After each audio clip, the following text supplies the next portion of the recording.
Hello दोस्तों, मैं देवेंद्र कुमार आपका महावीर एजुकेशनल पार्ट चैनल पर स्वागत करता हूं। दोस्तों, आज हम सीटेट का 26 जून 2011 का पर्यावरण अध्ययन का पेपर सोल्व करेंगे और उसके सभी विकल्पों को व्याख्यात्मक रूप से भी समझेंगे। दोस्तों, हमारा पहला क्वेश्चन है, पर्यावरण अध्ययन के शिक्षक के रूप में आप बच्चों को चिड़ियाघर ले जाने की योजना बनाते हैं। आप बच्चों को निम्नलिखित में से कौन सी गतिविधि करने की अनुमति नहीं देंगे? चिड़ियाघर के जानवरों के लिए बहुत सारी खाने की सामग्री ले जाना, चिड़ियाघर के विभिन्न जानवर कौन सा भोजन खाते हैं यह पता लगाना। बिल्कुल दोस्तों, ये हमारा मेन उद्देश्य है बच्चों को चिड़ियाघर के पर भ्रमण पर ले जाने के लिए। ये हमारा मेन उद्देश्य है कि चिड़ियाघर में विभिन्न जानवरों के भोजन का पता करना कि कौन से जानवर कौन सा भोजन करते हैं। ठीक है ना। सभी जानवरों का अवलोकन करना, उनका आकलन करना, उनका बारीकी से देखना, उनके बारे में जानना, उनके बारे में समझना, यही हमारा भ्रमण का सबसे मेन उद्देश्य होता है। तो ये तो हमारा है राइट। चिड़ियाघर में जिन जानवरों को वह देखेंगे उनकी फ़ोटो एकत्रित करना, ये भी। चिड़ियाघर में उन्होंने जो देखा है उसका चित्र बनाने के लिए उनकी ड्राइंग की कॉपी को साथ ले जाना, बिल्कुल। लेकिन दोस्तों, चिड़ियाघर के जानवरों के लिए बहुत सारी खाने की सामग्री ले जाना, इसकी अनुमति एक शिक्षक छात्र को नहीं देगा। यहाँ हमारा ऑप्शन नंबर 1 राइट हो जाएगा। क्वेश्चन नंबर 2, बीज अंकुरण की अवधारणा को इस तरह सबसे बेहतर तरीके से पढ़ाया जा सकता है। बीज बोने, अंकुरण के विभिन्न चरणों का अवलोकन करने और उसका चित्र बनाने की गतिविधियों को बच्चों को निष्पादित करने के लिए कहना, अंकुरित बीजों की फोटो दिखाना, कक्षा में अंकुरित बीजों को दिखाना और अंकुरण की प्रक्रिया को स्पष्ट करना, बोर्ड पर चित्र बनाते हुए अंकुरण के चरणों को प्रदर्शित करना। दोस्तों, अंकुरण होता क्या है? अंकुरण का मतलब होता है जब आप कोई भी बीज बोते हैं और वो धीरे धीरे बीज से पौधा बनता है, अंकुरण होता है, धीरे धीरे फूटता है, उसमें फल, पत्तियां, फूल आते हैं धीरे धीरे, तो उसको बोलते हैं अंकुरण की प्रक्रिया। तो दोस्तों, अंकुरण की प्रक्रिया बच्चे को पढ़ाने के लिए सबसे बेहतर तरीका यह है कि बोर्ड पर चित्र बना के अंकुरण के सभी चरणों को प्रदर्शित कर दिया जाए। ऐसा नहीं, बिल्कुल नहीं। कक्षा में अंकुरित बीजों को दिखाना, कक्षा में एक शिक्षक अंकुरित बीजों को लाए और अंकुरण की प्रक्रिया को बच्चों के सामने स्पष्ट करे, उन बीजों को दिखाए और उसकी प्रक्रिया को स्पष्ट करे, व्याख्या दे। ऐसा भी नहीं है। अंकुरित बीजों की फोटो दिखाना, ऐसा भी नहीं है। लेकिन दोस्तों, बीज बोने, अंकुरण के विभिन्न चरणों का अवलोकन। दोस्तों, अवलोकन का मतलब होता है किसी चीज का निरीक्षण करना, बारीकी से उसकी जांच करनी। बीज बोने, बच्चे खुद से बीज बोएंगे और अंकुरण के विभिन्न चरण, जब भी अंकुरण होगा उसके वो विभिन्न चरणों से होकर गुजरेगा, उसके सभी चरणों का अवलोकन खुद करेंगे। जब घर जाकर छात्र गमले में कोई बीज बोएगा और वो रोज उसका अवलोकन करेगा कि आज इसमें एक हरी सी डंडी आई, फिर धीरे से छोटी सी पत्ती आई, फिर उस पर फूल आया, इसको बोलेंगे विभिन्न चरणों का अवलोकन, अंकुरण के विभिन्न चरणों का अवलोकन। ठीक है। और उनका चित्र बनाने की गतिविधियों को बच्चों को निष्पादित करने के लिए कहना। तो हमारा ये विकल्प सबसे बेहतर और सबसे बढ़िया है। ऑप्शन नंबर 1 राइट हो जाएगा। क्वेश्चन नंबर 3, मीरा और दिव्या छोटी लड़कियां हैं। मीरा समोसे, कटलेट, डबल रोटी खाना पसंद करती है, जबकि दिव्या ऐसा भोजन पसंद करती है जिसमें लौह तत्व की कमी है। मीरा और दिव्या को निम्नलिखित बीमारी में से क्रम से कौन सी बीमारी होगी? मोटापा और स्कर्वी, स्कर्वी एनीमिया, एनीमिया और रतौंधी, मोटापा और एनीमिया। दोस्तों, मीरा क्या खाती है? मीरा समोसे और कटलेट, डबल रोटी खाती है। तो मीरा को कौन सी बीमारी होने की संभावना है? मोटापा। तो मोटापा कहाँ है यहाँ? हमारा ऑप्शन नंबर 1 में और ऑप्शन नंबर 4 में। जबकि दिव्या ऐसा भोजन करती है जिसमें लौह तत्व, लौह तत्व का मतलब होता है दोस्तों आयरन, जिसमें आयरन की कमी हो। तो दिव्या को कौन सी बीमारी हो सकती है? दोस्तों, आयरन की कमी होने से खून की कमी हो जाती है शरीर में, खून की कमी हो जाती है। जब शरीर में खून की कमी हो जाती है तो उस बीमारी को क्या बोलते हैं? एनीमिया। एनीमिया। तो मीरा को मोटापा और दिव्या को एनीमिया होने की संभावना है। ऑप्शन नंबर 4 हमारा यहाँ राइट आंसर हो जाएगा। दोस्तों, कभी कभी सी टेट में ये भी देते हैं कि एनीमिया एनीमिया सॉरी हाँ, एनीमिया को दूर करने के लिए कौन सा भोजन खाना चाहिए। ठीक है ना, उसके कुछ समूह दे देते हैं, आपको उन समूह में से छांटने होते हैं। तो जैसे गुड़, आंवला और पालक। दोस्तों इन तीनों की कमी से शरीर में खून की कमी दूर होती है या एनीमिया रोग खत्म होता है। गुड़ और आंवला और पालक, इन तीनों में लोह तत्व बहुत ज्यादा मात्रा में पाया जाता है। क्वेश्चन नंबर 4, बच्चों को विभिन्न प्रकार के ईंधनों से परिचित कराने के लिए शिक्षक कक्षा में कुछ ईंधनों के नमूने दिखा सकता है। एक लघु फिल्म दिखाने के साथ खाना पकाने के लिए इस्तेमाल होने वाले संभावित ईंधनों के प्रकारों पर बच्चों के साथ चर्चा कर सकता है। चार्ट में ईंधनों के चित्र प्रदर्शित कर सकता है। बच्चों से विभिन्न प्रकार के ईंधनों की सूची बनाने के लिए कह सकता है। दोस्तों बच्चों को ईंधनों से परिचित कराना है तो इसके लिए शिक्षक को सबसे बेहतरीन तरीका क्या है? शिक्षक के द्वारा बच्चों से विभिन्न प्रकार के ईंधनों की सूची बनाएं कि बच्चे उनकी सूची बनाकर कॉपी पर लिख कर लाएं, ऐसा नहीं है। बच्चे तभी सीखते हैं दोस्तों जब बच्चे अधिगम के प्रति अभिप्रेरित हों या अधिगम के प्रति उनमें रुचि हो। और रुचि कैसे उत्पन्न होती है? जब बच्चे खुद करके सीखते हैं, खुद करके स्वयं किसी कार्य को अनुभव के द्वारा करते हैं, अंत्यक्रिया द्वारा, चर्चाओं के द्वारा करके सीखते हैं। ठीक है, तो चार्ट में ईंधनों के चित्र प्रदर्शित करने से नहीं, ऐसा भी नहीं है। लेकिन एक लघु फिल्म दिखाने के साथ खाना पकाने के लिए इस्तेमाल होने वाले संभावित ईंधनों के प्रकारों पर बच्चों के साथ चर्चा कर सकते हैं। बच्चों के साथ चर्चा करें, तर्क वितर्क करें ईंधनों के बारे में, आपस में उनके सवालों का जवाब दें और खुद उनसे प्रश्न करें। उन बच्चों का उत्तर देखें, बच्चे किस तरह से उत्तर दे रहे हैं, क्या उत्तर दे रहे हैं। तो हमारा ऑप्शन नंबर 2 यहाँ राइट आंसर होगा। क्वेश्चन नंबर 5, मानचित्र पढ़ने के लिए आवश्यक कौशल में शामिल है अभिव्यक्तात्मक योग्यताओं को बाहर निकालने के लिए विलक्षण संप्रेषण कौशल। दोस्तों संप्रेषण कौशल क्या होता है? संप्रेषण कौशल का मतलब होता है अपने विचारों का आदान प्रदान करना। सामने वाले व्यक्ति के से जो व्यक्ति बात कर रहा है तो सामने वाले व्यक्ति के विचारों को समझे और अपने विचारों को सामने वाले व्यक्ति तक पहुंचाए या उन्हें समझाए, ये होता है संप्रेषण कौशल। तो यहाँ मानचित्र पढ़ने से संप्रेषण कौशल का तो कोई मतलब नहीं है, हमारा ये ऑप्शन कट जाता है। स्थान, दूरी और दिशाओं की सापेक्ष स्थिति को समझाने की योग्यता, ये हो सकता है। ड्राइंग और पेंटिंग में विलक्षण कुशलता, ये भी नहीं है। ग्लोब पर स्थिति दर्शाने के लिए स्केच और गणनाओं का उपयोग करने की योग्यता, दोस्तों गणनाओं, कैलकुलेशन, ये भी नहीं है। तो मानचित्र पढ़ने के लिए आवश्यक कौशलों में शामिल है स्थान, दूरी, दिशाओं की सापेक्ष स्थिति को समझाने की योग्यता। यहाँ हमारा दोस्तों ऑप्शन नंबर 2 राइट हो जाएगा। क्वेश्चन नंबर 6, पर्यावरण अध्ययन की कक्षा में बच्चों के व्यक्तिगत अनुभवों को महत्व देना शिक्षक को लाभ पहुंचाता है। विषयों को बच्चों के अनुभव संसार से जोड़ने और विमर्श व सीखने को बढ़ावा देने में। तो दोस्तों हमारा यही क्वेश्चन ऑप्शन जो है यहाँ राइट हो जाएगा। ठीक है, पर्यावरण अध्ययन की कक्षा में बच्चों के व्यक्तिगत अनुभवों को महत्व देना शिक्षक को लाभ पहुंचाता है। विषय को बच्चों के अनुभव संसार से जोड़ने और विमर्श व सीखने को बढ़ावा देने में। हमारा ऑप्शन नंबर 1 यहाँ राइट आंसर हो जाएगा। बच्चों के विशिष्ट अनुभव को जानने में ऐसा कुछ नहीं है, होता है पर ये महत्वपूर्ण नहीं है। सबसे मेन और इम्पोर्टेंट ऑप्शन यही है। बच्चे की भाषा और संप्रेषण कुशलताओं का मतलब ही नहीं है इसका। ठीक है, तो हमारा ऑप्शन नंबर 1 ही राइट आंसर होगा। क्वेश्चन नंबर 7, यह देखा गया है कि पाचन क्रिया बाहर की अपेक्षा अमाशय के अंदर अधिक तेजी से होती है क्योंकि पाचक रस जब अमाशय के बाहर रहता है तो निष्क्रिय हो जाता है, ऐसा नहीं है। अमाशय के अंदर भोजन का मंथन होता रहता है जिससे उनकी सतह का क्षेत्रफल बढ़ जाता है और एंजाइम की क्रिया तेज हो जाती है। हाँ, ये है हमारा ऑप्शन नंबर 2 यहाँ राइट आंसर हो जाएगा। क्वेश्चन नंबर 8, निम्नलिखित कथनों में से कौन सा प्राथमिक स्तर पर पर्यावरण अध्ययन पढ़ने का उद्देश्य नहीं है? दोस्तों उद्देश्य नहीं है, ध्यान रखना, जीवन और पर्यावरण से सरोकार रखने वाले मूल्यों को आत्मसात करना, ताकि बच्चे जीवन और पर्यावरण से सरोकार रखने वाले मूल्य विचारों को आत्मसात करें, अपने जीवन अपने व्यवहार में शामिल करें, यह पर्यावरण का उद्देश्य होता है। प्राकृतिक व सामाजिक वातावरण के बारे में उत्सुकता जगाना, बच्चे में जिज्ञासा उत्पन्न करना, ये भी पर्यावरण का उद्देश्य है। बच्चों को खोजने की क्रियाओं में लगाना तथा व्यवहारिक क्रिया करवाना जो संज्ञानात्मक और मनश्चालक कौशलों के विकास में सहायक होती है, ये भी पर्यावरण पढ़ाने का उद्देश्य है।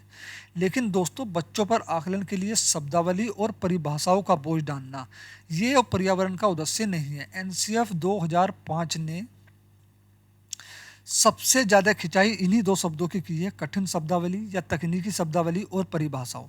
ठीक है, बच्चों को कठिन शब्दावली, तकनीकी शब्दावली से और परिभाषाओं से दूर रखना चाहिए।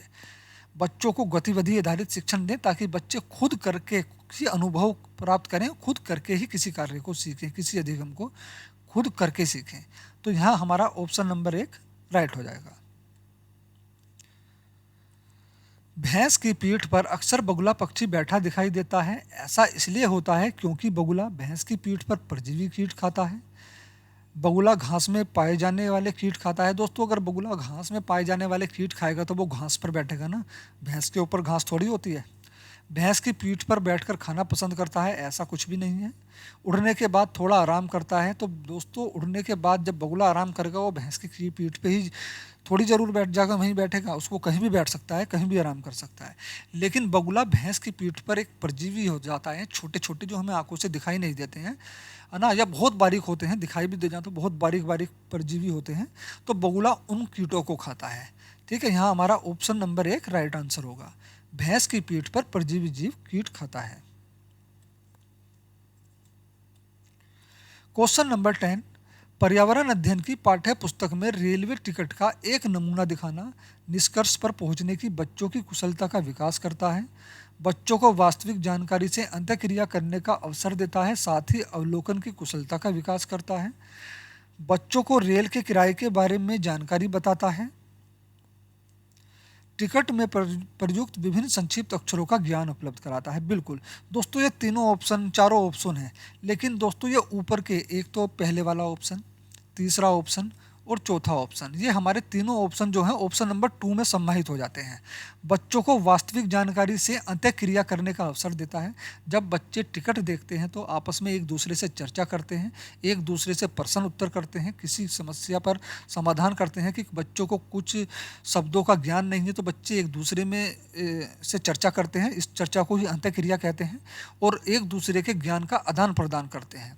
ठीक है, साथ ही उसका अवलोकन करते हैं, यानी जो टिकट बच्चे को छात्र शिक्षक ने दिया है उसका अवलोकन करते हैं, उसके शब्दों को देखते हैं, इसमें क्या लिखा है, किस किस चीज़ की जानकारी दी गई है। ठीक है, इसका अवलोकन करते हैं। अवलोकन मतलब होता है निरीक्षण करना, बारीकी से जांच करना।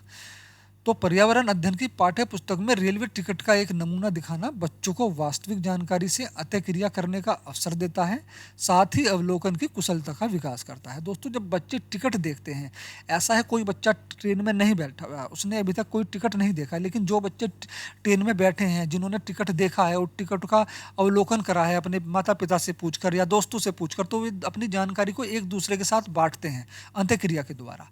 ठीक है, यहाँ हमारा ऑप्शन नंबर 2 राइट आंसर हो जाएगा। क्वेश्चन नंबर 11, निम्नलिखित में से किसमें प्राथमिक विद्यालय में पर्यावरण अध्ययन पढ़ने का उद्देश्य निरूपित है?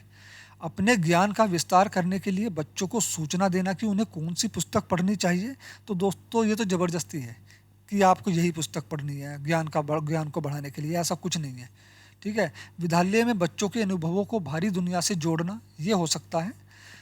बच्चों को तकनीकी शब्दावली और परिभाषाओं से परिचित कराना, मैंने अभी बताया था, कठिन शब्दावली, तकनीकी शब्दावली, परिभाषाओं का जहाँ भी जिक्र हो वो नेगेटिव होता है। अगर नहीं में पूछा जाए तो आप उसको राइट कर सकते हैं, अन्यथा तो ये हमेशा गलत ही होता है।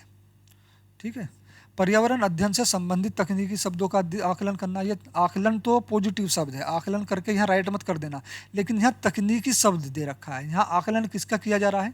तकनीकी शब्दों का, तो ये ऑप्शन भी नहीं है। ठीक है, लेकिन अपने ज्ञान का विस्तार करने के लिए बच्चों को सूचना देना, ये भी नहीं होगा। विद्यालय में बच्चों के अनुभवों को बाहरी दुनिया से जोड़ना, दोस्तों विद्यालय में बच्चों के जो अनुभव हैं उसके वास्तविक जीवन से जोड़कर उदाहरण देकर उनको समझाना चाहिए, उनको पढ़ाना चाहिए, यानी बच्चों के अनुभवों को वास्तविक जीवन से जोड़कर बच्चों को ज्ञान दें। तो विद्यालय में बच्चों के अनुभवों को बाहरी दुनिया से जोड़ना, ऑप्शन नंबर 2 हमारा यहाँ राइट आंसर हो जाएगा। क्वेश्चन नंबर 12, दत्त कार्य के संबंध में निम्नलिखित में से कौन सा कथन सही है? दोस्तों, दत्त कार्य कहते हैं गृह कार्य, जो घर के लिए काम दिया जाता है उसको बोलते हैं दत्त कार्य। दत्त कार्य बच्चों को सूचना खोजने, अपने विचारों का निर्माण करने और उन्हें उच्चारित करने का अवसर प्रदान करता है। बिल्कुल करता है। दत्त कार्य अभिभावकों, भाइयों या बहनों द्वारा अपनी क्षमताओं के अनुसार किया जाता है। दोस्तों, दत्त कार्य छात्र खुद करता है। हाँ, अपने अभिभावकों से और भाई बहनों से मदद ले सकता है, लेकिन इसमें उनकी क्षमता का विस्तार कैसे होगा? ठीक है, ये भी क्वेश्चन हमारा ऑप्शन कट जाता है। प्रतिदिन विविधता और अभ्यास करने के लिए कक्षा कार्य और फिर गृह कार्य के रूप में दत्त कार्य देने की आवश्यकता है, ऐसा नहीं है। दत्त कार्य आकलन का एकमात्र तरीका है, ऐसा भी नहीं है। आकलन के कई तरीके हैं। तो दोस्तों, हमारा यहाँ ऑप्शन नंबर 1 राइट आंसर हो जाएगा। ठीक है, दत्त कार्य बच्चों को सूचना खोजने, अपने विचारों का निर्माण करने और उन्हें उच्चारित करने का अवसर प्रदान करते हैं। दत्त कार्य के संबंध में यही सही कथन है। ठीक है। क्वेश्चन नंबर 13, पर्यावरण अध्ययन की कक्षा में सरल प्रयोग और निर्देशन किया जा सकता है। बच्चों द्वारा पूछे गए प्रश्नों पर आधारित विचारों पर चर्चा करने, अवलोकनों को दर्ज करने तथा उनका विश्लेषण करने के लिए। कक्षा में अनुशासन को सुनिश्चित करने हेतु बच्चों को नियंत्रित करने के लिए। बच्चों को स्वयं सीखने के योग्य बनाने और अवलोकन कौशलों को पैना करने के लिए। उच्च कक्षा में क्या किया जाता है, उसका अनुकरण करने के लिए। दोस्तों, उसकी नकल करने के लिए। अनुकरण का मतलब होता है नकल करना। ठीक है, तो उच्च कक्षा में क्या किया जाता है, उसका अनुकरण करने के लिए, नकल करने के लिए, ऐसा नहीं, बिल्कुल नहीं। ठीक है, बच्चों द्वारा पूछे गए प्रश्नों पर आधारित विचारों पर चर्चा करने, अवलोकनों को दर्ज करने तथा उनका विश्लेषण करने के लिए, ये भी नहीं होगा। हाँ, अवलोकन पॉजिटिव है, लेकिन दोस्तों इससे अच्छा ऑप्शन हमारे पास अभी एक और है। कक्षा में अनुशासन को सुनिश्चित करने हेतु बच्चों को नियंत्रित, के बच्चों को डरा के धमका के अनुशासित करा जाए। बिल्कुल उनको उस कक्षा में शांत बनाया जाए, उन पर पूरी तरह से नियंत्रण रखा जाए। ठीक है ना, इस तानाशाही रवैया हो यानी शिक्षक का, ऐसा नहीं, ये ऑप्शन कट जाता है। बच्चों को स्वयं सीखने के योग्य बनाना, मैंने भी बताया है, बच्चों को ऐसा अधिगम दें कि बच्चे खुद किसी भी अधिगम को खुद करके सीखें। गतिविधि आधारित शिक्षण दें। ठीक है, जब बच्चे खुद किसी कार्य को करके सीखेंगे तो उससे उनका अनुभव में वृद्धि होगी और उनका ज्ञान स्पष्ट और स्थायी होगा। तो बच्चों को स्वयं सीखने के योग्य बनाना और अवलोकन कौशलों को पैना करने के लिए ऑप्शन नंबर 3 हमारा यहाँ राइट आंसर हो जाएगा। क्वेश्चन नंबर 14, दुर्गा एक गांव में रहती है और लकड़ी या गोबर के उपयोग का ईंधन इस्तेमाल करते हुए चूल्हे पर खाना पकाती है। पिछले 3 महीने से उसे तेज खांसी आ रही है। इसका कारण हो सकता है जलते हुए ईंधन के धुएं से उसे एलर्जी हो गई होगी, हो सकता है उसकी झोपड़ी के अंदर और बाहर प्रदूषण और उसकी वृद्धावस्था, यानी दुर्गा की उम्र काफ़ी हो चुकी है, इस वजह से उसको खांसी आ रही है। उसके झोपड़ी के आसपास जो है काफ़ी प्रदूषण है। ईंधन के जलने से उत्पादित कार्बन मोनोऑक्साइड जो उसकी श्वसन नली में जमा हो गई होगी, या फिर जलते हुए ईंधन से उत्पादित काला धुआं जो उसकी श्वसन नली में जमा हो गया होगा। तो दोस्तों, इनमें सबसे बेहतरीन और सबसे स्पष्ट ऑप्शन जो है वो है ऑप्शन नंबर 4, जलते हुए ईंधन से उत्पादित काला धुआं जो उसकी श्वसन नली में जम गया होगा। इसी कारण जो है दुर्गा को तेज खांसी आ रही है। क्वेश्चन नंबर 15, दोपहर के भोजन अवकाश के बाद पर्यावरण अध्ययन पढ़ाते समय आप यह पाते हैं कि बच्चे पाठ में रुचि नहीं ले रहे हैं, तो आप क्या करेंगे? बच्चों को बाहर मैदान में खेलने के लिए ले जाएंगे। दोस्तों, जब पाठ में रुचि नहीं ले रहे हैं तो उनको मैदान में खेलने के लिए थोड़ी ले जाएंगे। उनको कुछ शिक्षक को ऐसा करना होगा जिससे बच्चे पाठ में रुचि लें, उस प्रकरण में रुचि लें। ठीक है, ये ऑप्शन भी कट जाता है। बच्चों से कहेंगे वे डेस्क पर सिर रखकर आराम करें, सो जाएं, नहीं।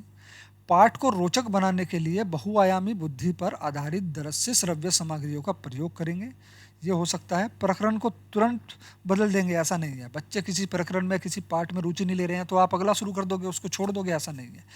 तो दोस्तों, पाठ को या प्रकरण को रोचक बनाने के लिए, जिससे बच्चों की उसमें रुचि हो, इसे बनाने के लिए बहुआयामी बुद्धि पर आधारित दृश्य श्रव्य, जिससे बच्चे देखकर और सुनकर अधिगम को प्राप्त करें, शिक्षक ऐसी सामग्रियों का प्रयोग करेगा। यह हमारा ऑप्शन नंबर 3 राइट आंसर हो जाएगा। क्वेश्चन नंबर 17, रीना अपने घर का कूड़ा नीचे दर्शाए तरीके से ढो डेरियों से अलग करती है। रीना ने ढो डेरियों में कूड़ा निम्न आधार पर अलग किया है। पहली डेयरी में केले का छिलका, सब्जियों के छिलके, सूखी पत्तियां, अखबार रखे। जैम की बोतल, सॉस की बोतल, उपयोग में लाई गई टूथपेस्ट या ट्यूब और प्लास्टिक के खिलौने दूसरी डेयरी में रखे। तो इसका क्या कारण है, उसने ऐसा क्यों करा? उसने घरेलू कचरा या औद्योगिक कचरे को अलग अलग करा, कि केले का छिलका, सब्जियों के छिलके, सूखी पत्तियां, अखबार ये घरेलू कचरा है और ये सब औद्योगिक कचरा है, या फिर ये सब दुर्गंध रहित है, या फिर अपघटित होने वाले व अपघटित नहीं होने वाले श्रेणी में उसने कूड़े के दो पार्ट बनाए हैं। तो दोस्तों हमारा यही सही होगा, ऑप्शन नंबर 3 हमारा सही हो जाएगा। केले का छिलका, सब्जियों के छिलके, सूखी पत्तियां और अखबार अपघटित होने वाले हैं, और जो अपघटित नहीं होते हैं वो है जैम की बोतल, सॉस की बोतल, उपयोग में लाई गई टूथपेस्ट, ट्यूब, प्लास्टिक के खिलौने, ये अपघटित होने वाले नहीं है। इसी आधार पर उसने कूड़े की 2 ढेरियां बनाई। ठीक है, हमारा ऑप्शन नंबर 3 है राइट आंसर होगा। क्वेश्चन नंबर 18, किसके नेतृत्व में चिपको आंदोलन को बल मिला? A.K. बनर्जी, सुंदरलाल बहुगुणा, अमृता देवी बिश्नोई, मेधा पाटकर। दोस्तों सुंदरलाल बहुगुणा के नेतृत्व में चिपको आंदोलन को बल मिला। चिपको आंदोलन दोस्तों किससे संबंधित है? वन संरक्षण से। किससे? वन संरक्षण से।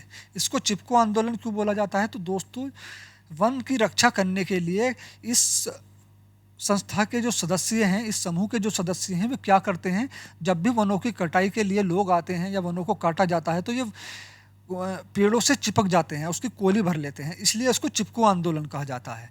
ठीक है, ये सुंदरलाल बहुगुणा के नेतृत्व में चिपको आंदोलन को बल मिला, और ये किससे संबंधित है? ये वन संरक्षण से संबंधित है।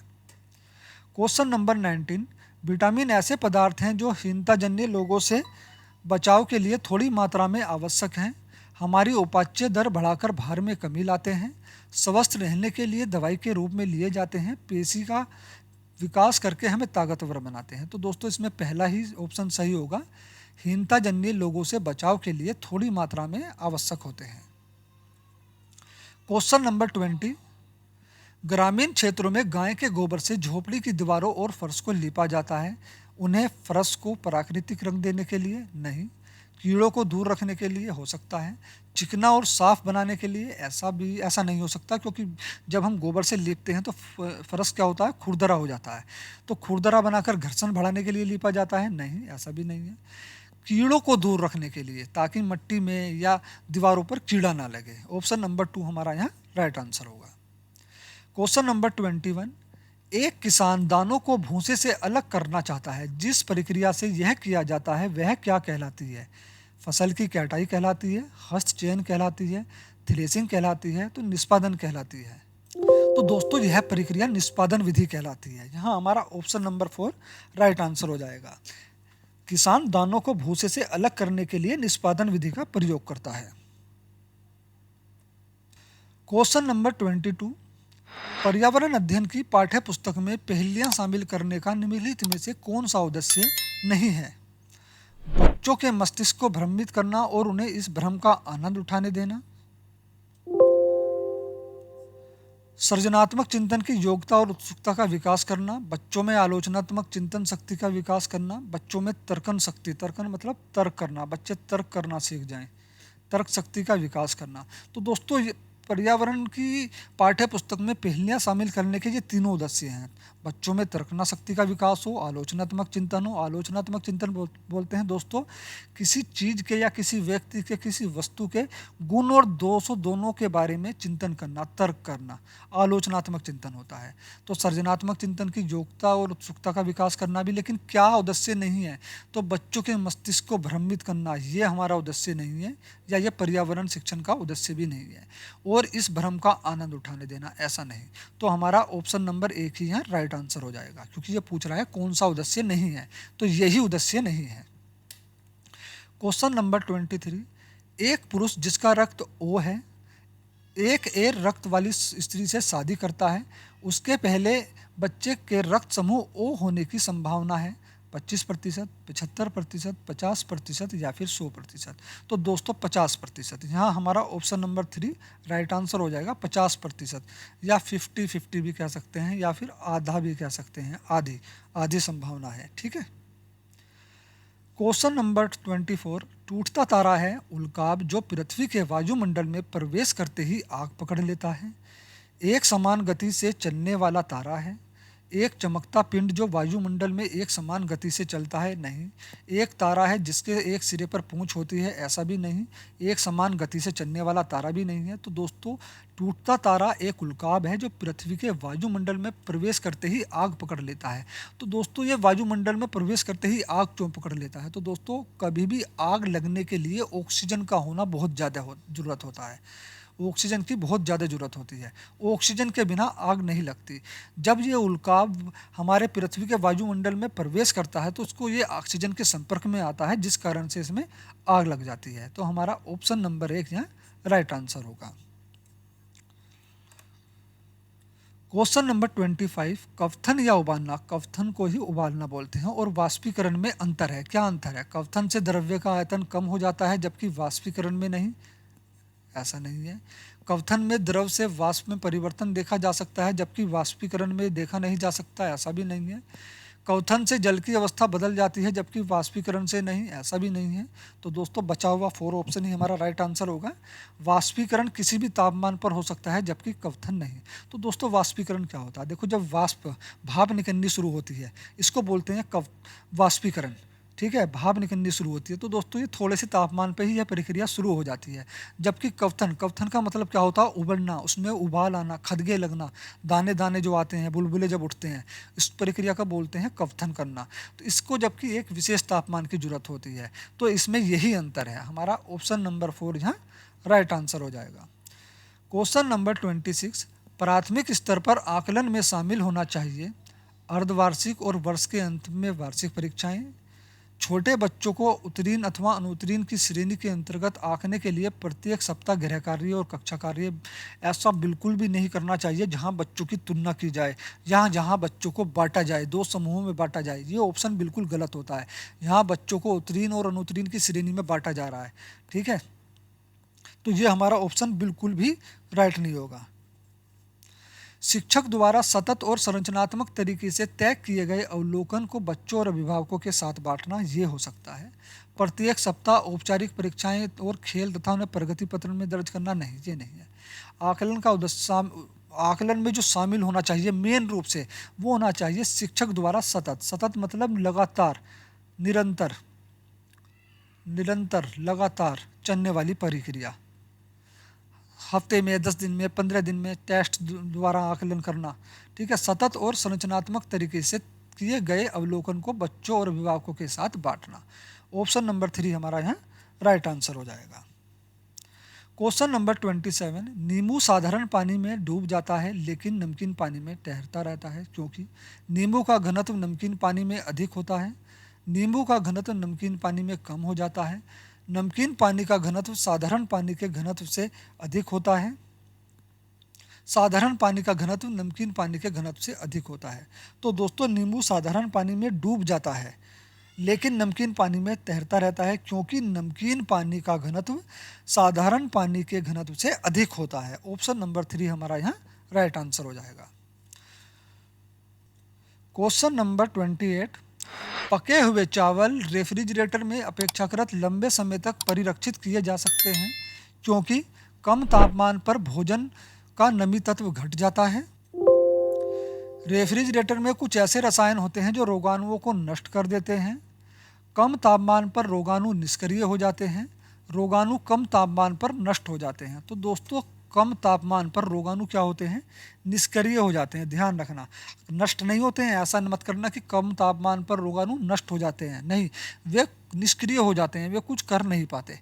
ठीक है, लेकिन जैसे ही वे तापमान के, अपने नॉर्मल तापमान के संपर्क में आते हैं तो वे जीवाणु जो हैं या जीवाणु हुए, विषाणु हुए, वे क्या होते हैं? वे सक्रिय हो जाते हैं। लेकिन कम तापमान पर रोगाणु निष्क्रिय हो जाते हैं। हमारा ऑप्शन नंबर 3 यहाँ राइट आंसर हो जाएगा। क्वेश्चन नंबर 29, रक्त की जांच द्वारा किसकी उपस्थिति में मलेरिया की पहचान होती है? लाल रक्त कोशिकाओं में मच्छर के अंडे। लाल रक्त यानी हमारी जो लाल रक्त की कोशिका हैं उसमें मच्छर के अंडे हो जाते हैं, इस दौरान मलेरिया की पहचान की जाती है। लाल रक्त कोशिकाओं में मलेरिया परजीवी प्लाज्मोडियम के कारण रक्त में क्षतिग्रस्त यकृत कोशिकाएं, रक्त में मच्छर के लार्वे में मतलब कहने का मतलब है हमारे जो रक्त में जब मच्छर काटता है तो अपना लार्वा छोड़ देता है, अंडे दे देता है, फिर उसके अंदर नहीं, ऐसा नहीं है। ठीक है, मलेरिया की पहचान होती है लाल रक्त कोशिकाओं में मलेरिया परजीवी। दोस्तों मलेरिया मच्छर होता है, लेकिन मच्छर के अंदर भी एक परजीवी होता है जिस कारण मलेरिया होता है। वो परजीवी कौन सा होता है? प्लाज्मोडियम। इसके कारण ही मलेरिया होता है, ध्यान रखना। कभी कभी क्वेश्चन में ये देता है मलेरिया किसके द्वारा होता है, मच्छर के द्वारा, मक्खी के द्वारा, या फिर परजीवी के द्वारा, या फिर प्लाज्मोडियम के द्वारा। तो इसमें परजीवी और प्लाज्मोडियम, परजीवी को ही प्लाज्मोडियम कहते हैं। ये दोनों ऑप्शन सही होंगे, ध्यान रखना। मच्छर अगर हो ऑप्शन में, अगर मच्छर के साथ प्लाज्मोडियम दे रखा हो तो प्लाज्मोडियम ही राइट आंसर होगा, या परजीवी ही राइट आंसर होगा। अगर ये दोनों ऑप्शन में नहीं है तो मच्छर राइट आंसर होगा। ठीक है, यहाँ हमारा ऑप्शन नंबर 2 राइट आंसर हो जाता है। दोस्तों क्वेश्चन नंबर 30, पर्यावरण अध्ययन की कक्षा में अवधारणाओं को स्पष्ट करने के लिए कविता और कहानी कथन का प्रयोग करना बच्चों में विद्यमान भाषिक एवं सांस्कृतिक विविधता को ध्यान में रखता है। तो दोस्तों इससे मैंने पहले भी समझाया है, पर्यावरण अध्ययन का भाषा से कोई मतलब नहीं होता है। ठीक है ना, ये ऑप्शन हमारा जो है पहले ही कट जाता है। उचित दिशा में बच्चों की ऊर्जा को संकेंद्रित करना, ऐसा भी नहीं है। पाठ को आनंददायक और रोचक बनाने में मदद करना, दोस्तों नहीं, ये भी ऑप्शन हो सकता है। पाठ को आनंददायक और रोचक बनाने में मदद करता है, ठीक है, कहानी और कविता। लेकिन मेन उद्देश्य क्या होता है दोस्तों इसका? मेन, इससे भी ज़्यादा जो महत्वपूर्ण, इससे भी ज़्यादा, इससे मजबूत ऑप्शन कौन सा है हमारे पास? Option number 4। स्थानीय एवं विश्व स्तर पर संसार की प्रकृति को खोजने और बच्चों में कल्पना करने की योग्यता का विकास करने में मदद करता है। दोस्तों कविता और कहानी, ठीक है, पर्यावरण अध्ययन की कक्षा में या इसकी पाठ्य पुस्तक में कविता और कहानी को शामिल करने का मेन उद्देश्य ही ये होता है कि बच्चे में कल्पना शक्ति का विकास हो। ठीक है, बच्चा अमूर्त चिंतन करने लगे। तो दोस्तों सीटेट में ज़्यादातर जो ऑप्शन होते हैं वे लगभग सभी ऑप्शन सही होते हैं, लेकिन हमें एक ऐसा ऑप्शन चूज करना होता है जो इन सब पर भारी पड़े। ठीक है, जो इन सब में मजबूत हो, जो इन सभी ऑप्शनों को मतलब 3 ऑप्शनों को अपने अंदर समाहित किए हुए हो, ऐसा ऑप्शन हमें देखना होता है। तो यहाँ हमारा ऑप्शन नंबर 4 जो राइट आंसर हो जाएगा, यहाँ यही सबसे मजबूत आंसर होगा। ऑप्शन 3 भी सही है, पाठ को आनंददायक और रोचक बनाने में मदद करता है, लेकिन स्थानीय एवं विश्व स्तर पर संसार की प्रकृति को खोजने और कल्पना करने की योग्यता का विकास करने में मदद करता है। ये महत्वपूर्ण उद्देश्य है, महत्वपूर्ण पॉइंट है। ठीक है दोस्तों, हमारा ऑप्शन नंबर 4 यहाँ राइट आंसर होगा। दोस्तों सीटेट की प्रैक्टिस व किसी और भी प्रैक्टिस के लिए आप हमारे महावीर चैनल को सब्सक्राइब कर सकते हैं। अगर आपको वीडियो पसंद आई हो तो प्लीज़ वीडियो को लाइक करें, शेयर करें, साथ में चैनल को सब्सक्राइब कर लें और बेल आइकन प्रेस कर लें, ताकि हमारी आने वाली सभी वीडियो की नोटिफिकेशन आपको मिलते रहें। दोस्तों किसी भी प्रतियोगी परीक्षा के लिए आप हमारे महावीर एजुकेशनल पार्ट चैनल को जरूर सब्सक्राइब कर लें। वीडियो देखने के लिए धन्यवाद।